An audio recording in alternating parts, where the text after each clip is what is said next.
जब कोई अपमान करे। गौतम बुद्ध की कहानी। एक बार गौतम बुद्ध एक गांव से गुजर रहे थे।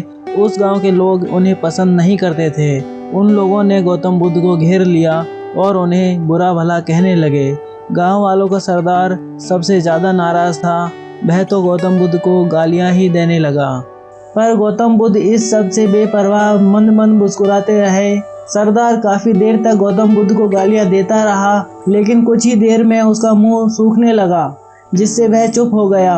यह देखकर गौतम बुद्ध बोले, अगर तुम्हारी बातें समाप्त हो गई हों तो मैं आगे बढ़ूं। मुझे आगे वाले गांव में जाना है। वहां के लोग मेरा इंतजार कर रहे होंगे।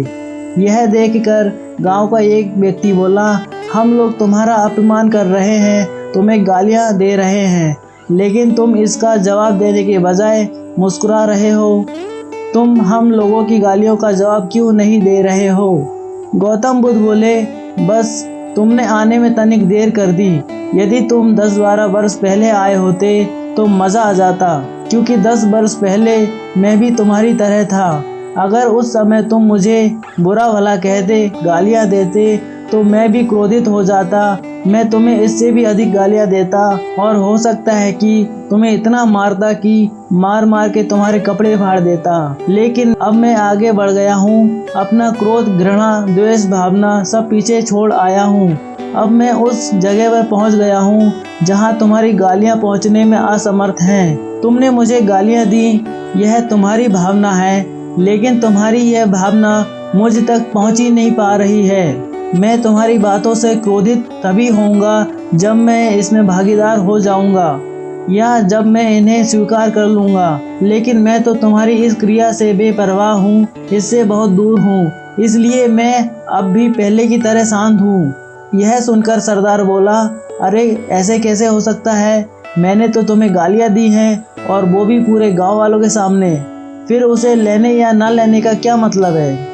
गौतम बुद्ध बोले, बस कल मैं एक गांव में गया था। वहाँ के लोगों ने मेरा प्रवचन सुना। वे बहुत प्रसन्न हुए। गांव का मुखिया मेरे लिए मिठाई लेकर आया और वो मुझसे मिठाई खाने का आग्रह करने लगा। मैंने कहा कि मेरा पेट भरा हुआ है, इसलिए मैं इसे ग्रहण नहीं कर सकता। यह सुनकर वह व्यक्ति मिठाई वापस लेकर चला गया, क्योंकि जब तक मैं किसी चीज़ को लूँगा ही नहीं तो कोई मुझे कैसे दे पाएगा? इसमें तो मेरी सहमति आवश्यक है ना? गौतम बुद्ध ने पुनः पूछा, जब मैंने मिठाई लेने से मना कर दिया तो उन लोगों ने उसका क्या किया होगा? उन्होंने मिठाई अपने घर वालों में बांट दी होगी, एक व्यक्ति ने जवाब दिया। गौतम बुद्ध ने कहा, ठीक कहा तुमने। उस मिठाई की तरह ही तुम लोग मेरे लिए गालियाँ लेकर आए हो और चाहते हो कि मैं इन्हें ग्रहण कर लूं। पर भाई, मैं इन्हें लेता ही नहीं। अब बताओ तुम इनका क्या करोगे? उस व्यक्ति के पास इसका कोई जवाब नहीं था। गौतम बुद्ध पुनः बोले, मुझे तुम पर दया आती है बस। अरे क्रोध तो मुझे तब आएगा जब मैं ये गालियाँ ले लूँगा, और जब मैं गालियाँ लेता ही नहीं तो क्रोध का तो सवाल ही नहीं उठता। गौतम बुद्ध की बातों पर सरदार ने कोई प्रतिक्रिया नहीं दी। शायद वह कुछ सोच रहा था। गौतम बुद्ध बोले, मैं अपनी आंखों से देख रहा हूँ कि गाली एक कांटा है, जिसे देने वाला व्यक्ति और लेने वाला व्यक्ति दोनों क्रोध से पागल हो जाते हैं। तो फिर तुम ही बताओ, मैं आंखें रहते हुए कांटों पर कैसे चलूँ? आंखें रहते हुए मैं कैसे गालियाँ ले लूँ? और होश में रहते हुए मैं क्रोधित कैसे हो जाऊँ? इसलिए मुझे क्षमा करो बस। मैं तुम्हारा उपहार ग्रहण करने में असमर्थ हूँ। कहते हुए गौतम बुद्ध ने अपने हाथ जोड़ लिए। गौतम बुद्ध की बातें सुनकर सरदार लज्जित हो गया। उसकी आंखों में आंसू आ गए। उसने कुछ कहना चाहा, पर उसके होठों ने जवाब दे दिया, और जब उससे रहा नहीं गया तो वह गौतम बुद्ध के चरणों में गिर पड़ा।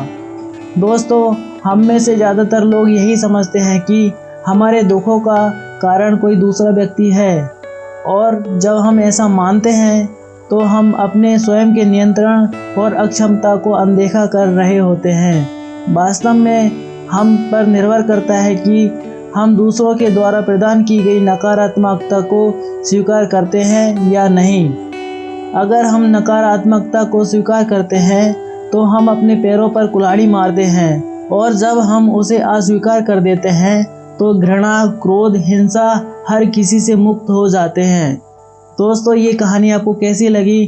अगर आपको ये कहानी पसंद आई हो तो वीडियो को लाइक करें, शेयर करें, और अगर आप चैनल पर पहली बार आए हैं तो चैनल को सब्सक्राइब करके बेल आइकन को प्रेस कर दें, ताकि ऐसे ही कहानियों का नोटिफिकेशन आपको सबसे पहले मिल जाए। आपने अपना समय देकर इस कहानी को सुना, इसके लिए आपको दिल से धन्यवाद दोस्तों।